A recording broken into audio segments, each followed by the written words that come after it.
to the Fermented World Homebrew channel. It is 2025 and we are going to crack on full steam ahead. Now, during the 2 weeks that the kids were off, I just spent time dicking about with them and I didn't do any brewing related stuff. I was going to finish recording this video for the Nettles, but I didn't even bother. To be honest, I just played video games and drank beer. There was not a lot more to do. So we're going to open this up and hopefully it's still okay. Now, plant matter for that period of time, it's probably going to look a bit gnarly. But either way, what we're going to do is we're going to filter it out from the nettles. We're going to take away what liquid we can get from it. And we'll proceed to do whatever it is that we're going to be able to be doing with it. Depending on what it tastes like, depends on what we do. If it tastes good as it is dry, I will bottle it dry. If I think it might need a bit of honey, we'll then sweeten it. But what I will do is I'll do a sample of it when it's dry and I'll add a bit of honey to one of them and we'll go from there. So what we're going to do is I'm going to go and quickly sterilize a sieve, which I may need, I'm not sure. I'm still not 100% sure how I'm going to do this just yet. And a mesh bag, because I am not going to be putting the auto siphon directly into that nettles because it's just going to get gunked up straight away, I can guarantee it. So I'll be back shortly with the equipment. Alright, so they've been in the sink for a couple of minutes now, so we're going to grab them in a sec. We've got everything that we're going to need, so all there is left to do really is to open it up and see what's happening. Like I say, I haven't opened this since it was started on the 5th of December.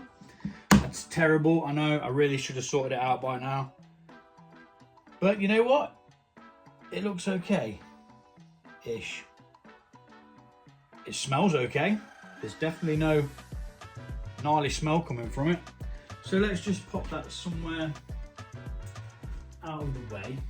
Preferably somewhere that we can put it back on if we need to. That'll do, because that's clean. And we're going to cut through this. Kind of like a big patty of nettles. Let's actually take a picture for you to see what's going on.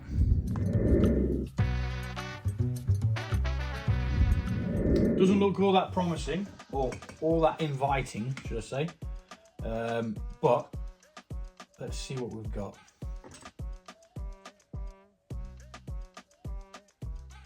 Trying to leave as much of the leafage behind as possible. Not really give it much of a colour either. In fact, it's kind of less colourful than it normally is, strangely enough. Normally it has like a golden hue. Maybe it's taken a bit of a green tint. Maybe.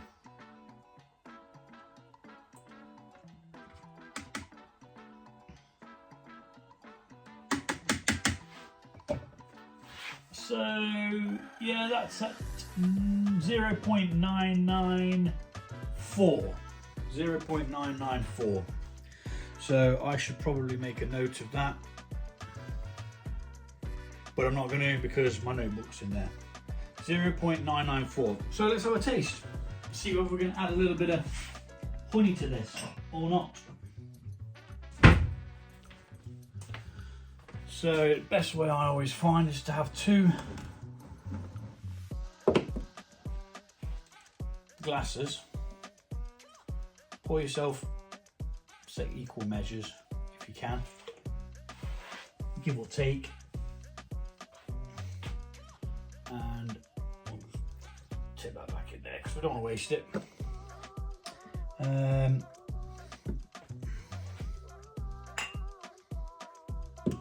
And let's give it a go. Smells like honey, definitely smells like alcohol. Has a vegetation kind of smell to it, but not one I recognise.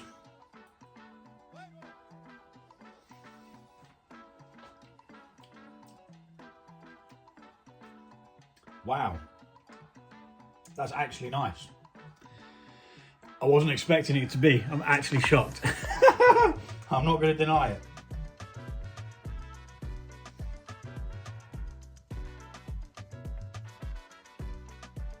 It almost tastes like it has sweetness in there. It tastes herbaceous, definitely. It's definitely got a herby kind of flavour to it.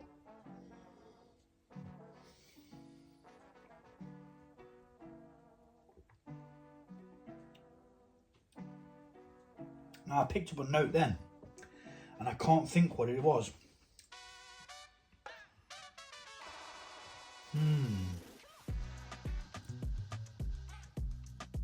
I want to say it's a type of herb, but I'm not 100% sure. Right, anywho, I'm hoping I've got one of these honey pots open so I can add some honey. Yeah, I've got the one that I let the kids eat from. I do share my honey, you see. One day they came to me like, Dad, can I have some honey on toast? I was like, yeah, let's get it out of the cupboard. I wasn't happy about it, but you know. I think that will do for the small amount that we've got there. And we're just going to mix that in as best we can. This isn't going back in there anyway, so it doesn't really matter if we're a bit rough with it. But we just want to get that honey mixed in. I think I'm going to keep it dry. I'm not going to lie. I can't see this actually being better than what it was a second ago. It's very rare that I keep a mead dry. Now, if you're brewing this as well and you're waiting for this video, then I'm sorry it took so bloody long. But it's totally up to you what you do with it. So do the same thing that I've done. Take some out, put it into 2 glasses and try it. I mean, I've got some flipping floaty bits in here, which I'm going to try and dodge actually. See if we can take it out.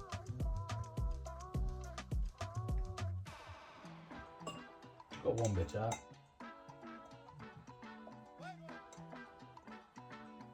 There we go. I mean, all the stinging nettles, all the stinging now would be neutralised. All that should be left is possibly vitamin C. I don't think vitamin C ferments.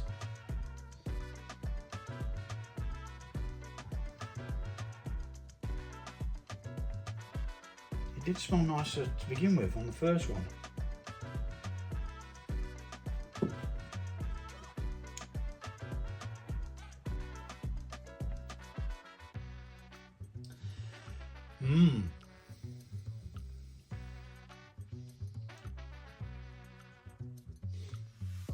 Right.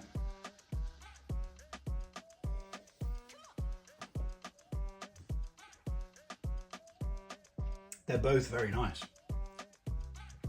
The honey does take some of the flavour away from that, but I think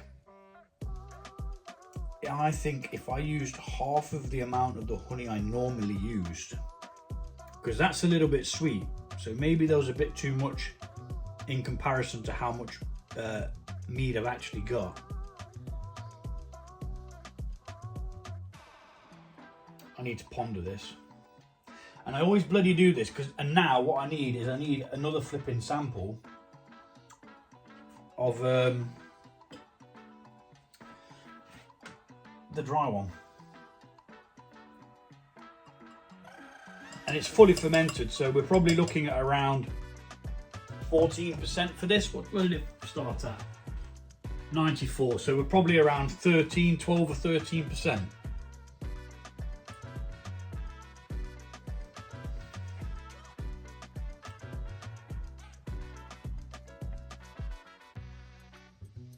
It's very peculiar dry.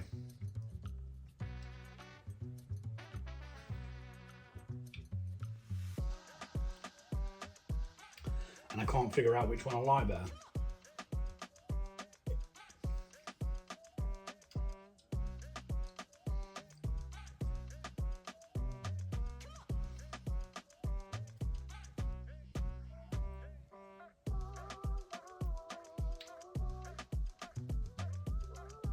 Right,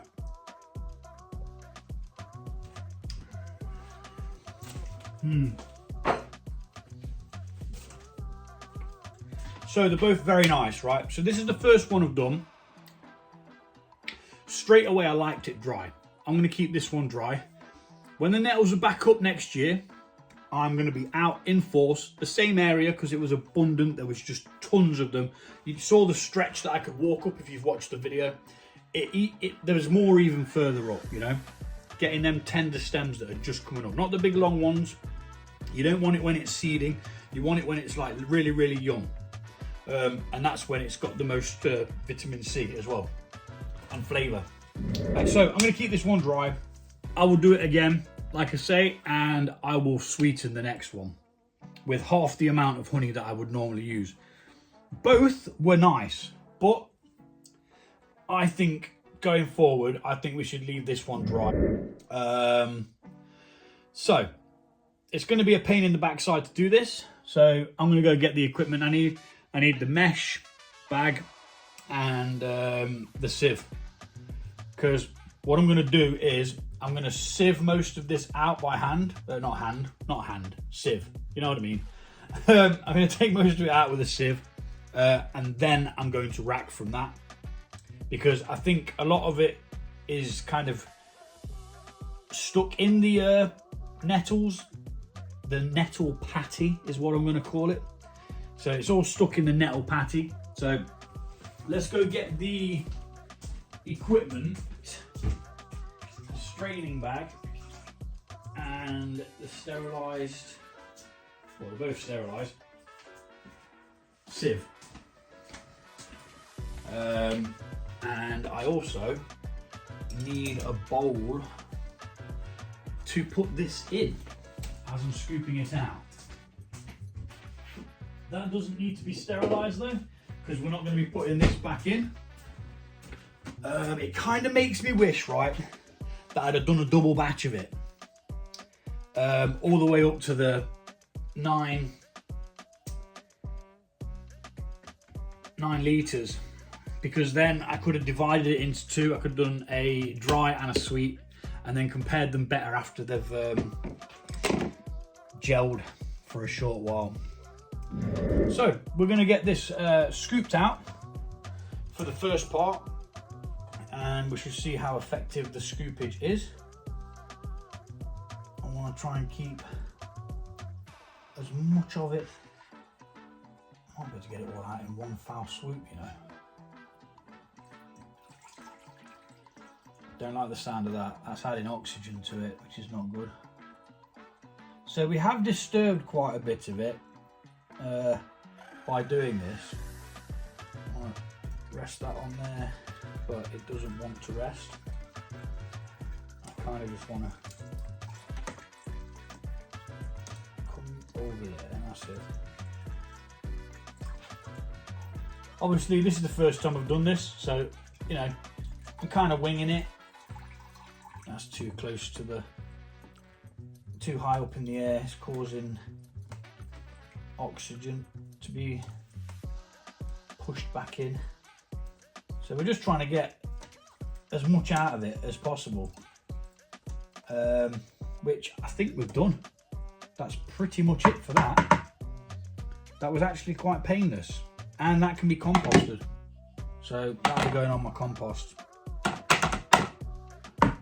Right, that was actually a lot easier than I expected it to be. Now we have kicked up a bit of the yeast deposit on the bottom, but you know, we do that all the time anyway. It will settle out again in secondary, so it's not really a problem. But we are going to use this mesh bag, which I have to use a specific side of it, because this is what I use to filter the hops out of my beer once I've brewed the beer, and the one side of it burst, which was not good. So we're going to be racking this straight into there, and then from there into a demijohn. All been sterilised, nice and clean, all tickety-boo. Oh, there it goes. Let's move that out of my way so I can see better.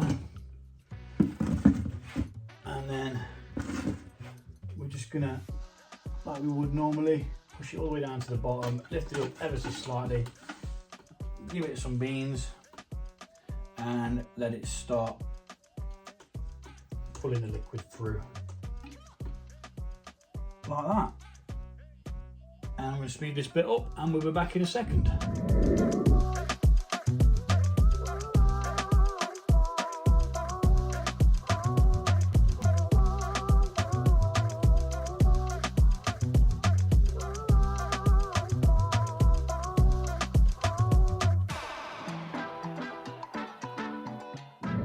Okay, so you didn't see me tipping it in there. I don't know what was going on. The auto siphon wasn't working very well, so there was still a reasonable amount in there, about half a litre. I wasn't willing to lose it, so I just tipped it in. I don't recommend it, but it can be done if needs be. It's going to go into secondary now anyway. We're not adding any more sugars. All we're going to do is add stoppers to stabilise it so that it can be stored for a while. To be honest, I'm not going to put in any potassium sorbate. I'm only going to add Campden tablets, if I knew where they bloody were. Reason being that I'm not adding the potassium sorbate is it's got no sugar in it for it to ferment. So, what I mean, it is absolutely unnecessary to be adding a stopper because there's nothing for the yeast to ferment. So that is why. So what this does is a Campden tablet, which is sodium metabisulfate. Let me just make sure I got that right. Yeah, sodium metabisulfate. And what this does is it just sterilizes the water, removes any chlorine, I believe somebody once said. And yeah, just helps preserve it a little bit longer in the beverage. So what we're also going to do is we're just going to give it a gentle mix at the same time as mixing that in. And what this is going to do is it's going to release any trapped CO2 that's in the liquid. We're only doing it gently. We're not making bubbles or anything like that. And to be honest, there's nothing really coming out of it. So we're good to go. Now, hopefully this drains off a bit better into the demijohn. Because it hasn't got the leafage to cause any problems. It should just siphon off, unless this siphon's a bit old. It's a possibility, but I do believe that it was just because of the nettles collecting around that bag that I was using to filter it out with. So that's going in there now. Speed this bit up and we'll be back in a second.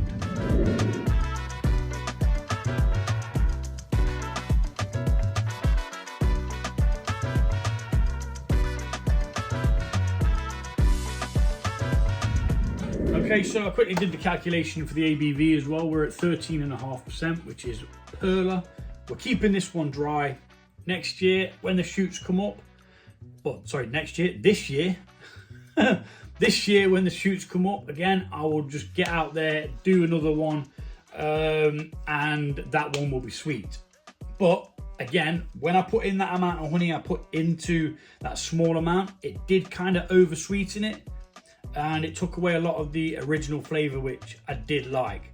Again, I will state this again, I do not particularly like dry meads. That's why I don't drink wine, because I don't like the dryness of it. It just makes me judder, like that. So anyway, we're going to label this, I have labelled it up. We're going to put the ABV on. It's going to take maybe 2 weeks for it to clear out now. We should have an airlock here. We've got the Campden tablet in there, which will just keep everything sterile when we do come to bottle it. But like I say, I'm not putting any stoppers in because it's just unnecessary. Yeah, back in 2 weeks when this is cleared out and we'll get it bottled. Until then, take it easy and I'll see you all soon.